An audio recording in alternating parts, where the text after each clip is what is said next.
The world today, a mirror of the days of Noah and Lot.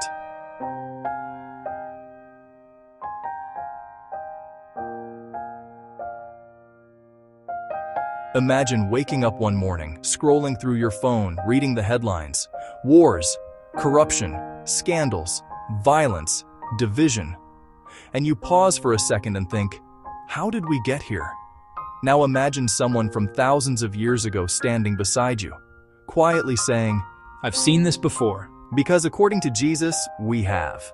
In the Gospel of Luke, chapter 17, verses 26 through 30, Jesus says something striking. As it was in the days of Noah, so it will be in the days of the Son of Man. As it was in the days of Lot. He wasn't trying to scare anyone. He was painting a picture, a mirror. And maybe that mirror looks a lot like today.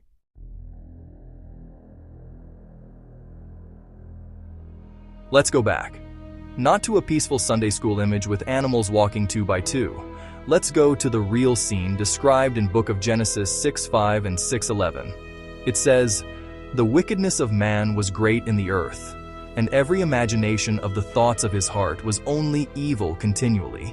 The earth was corrupt before God, and the earth was filled with violence." Filled with violence. Not just occasional wrongdoing, not just a few bad people. It had become normal. Corruption wasn't shocking anymore, it was expected. People didn't blush at evil, they built systems around it. Life went on as usual. People were eating, drinking, marrying, building businesses, planning futures. They weren't unaware of God, they were uninterested. And in the middle of that world stood one man, Noah. Not perfect, not superhuman, just different. He believed God when no one else did. He built an ark while the sky was clear. Can you imagine the conversations? Still building that boat, Noah? Still talking about rain? Years passed. Nothing changed. Except everything had already changed.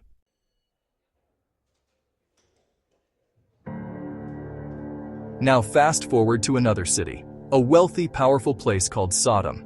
Jesus referenced it in Gospel of Luke 17 again. Likewise also as it was in the days of Lot. They ate, they drank, they bought, they sold, they planted, they built. Life looked productive, busy, successful. But underneath the surface, moral collapse. In the book of Genesis, Sodom wasn't destroyed because people owned businesses or enjoyed life. It was destroyed because cruelty, pride, exploitation, and unchecked desire had taken over. Right became wrong. Wrong became celebrated. And if anyone questioned it, they were mocked. Lot lived there. He tried to warn people. But the Bible says they thought he was joking. Can you picture that moment? The sky is about to change forever, and the people laugh.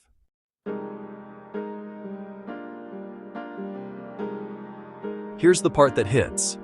In Ecclesiastes 1:9, it says, "There is nothing new under the sun." History doesn't just move forward, it circles. What happened in Noah's time? What happened in Lot's time? It wasn't just ancient history, it was a pattern. And when Jesus referenced those days, he wasn't randomly picking stories. He was pointing to a rhythm humanity falls into. 2. Distraction. 3. Moral drift. 4. Mocking warnings. 5. Sudden consequences. Not gradual, sudden. The rain didn't start as a drizzle. The fire didn't send a warning email. It came.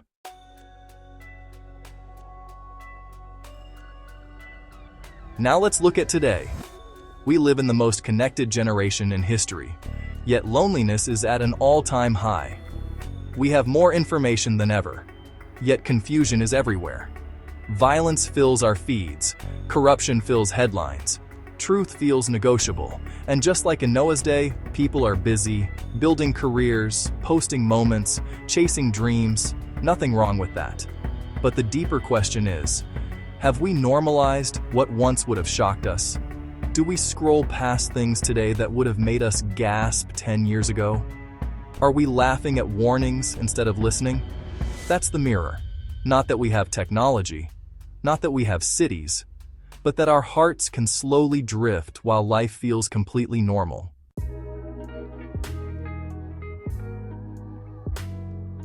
But here's what's powerful. In both stories, Noah and Lot, Judgment wasn't the focus. Mercy was. God warned before he acted. Noah had years to build the ark. Lot had angels physically pulling him out. Warnings are mercy. And here's what stands out. Noah didn't save the whole world. He saved his household. Lot didn't reform Sodom. He escaped it. The calling wasn't to fix everyone. It was to stay faithful. That changes everything. Because when we hear the days of Noah, we sometimes think it means panic. But it really means prepare. Stay awake. Stay grounded. Stay aligned with truth.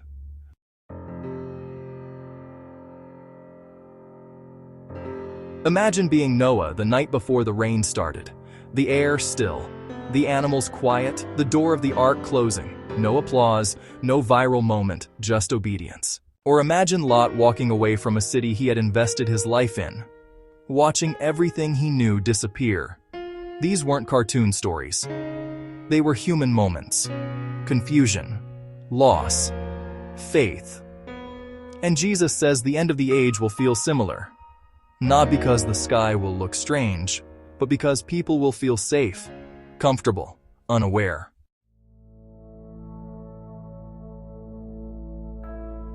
So what does this mean today? It doesn't mean hide from the world.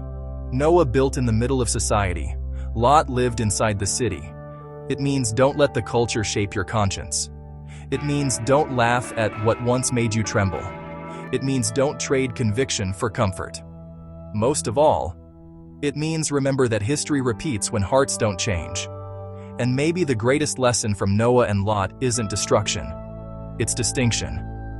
They stood out. Not because they were loud, but because they were different. If the world today feels heavy, if it feels chaotic, if it feels like something is building beneath the surface, maybe that's not random. Maybe it's a reminder. As it was in the days of Noah, as it was in the days of Lot, history echoes. But here's the hopeful part. In every generation, God preserves a remnant. Ordinary people. Living differently, choosing faith over fear. The question isn't, is this the end? The question is, if it is, how should we live? Because the rain only shocked the unprepared, and the fire only surprised the distracted. But to those who listened, it wasn't sudden, it was fulfillment.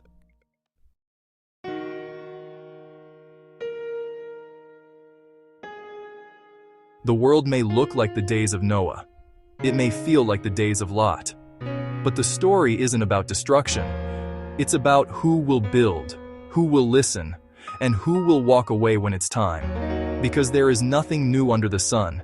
And maybe that's the warning and the hope. Subscribe for more interesting facts.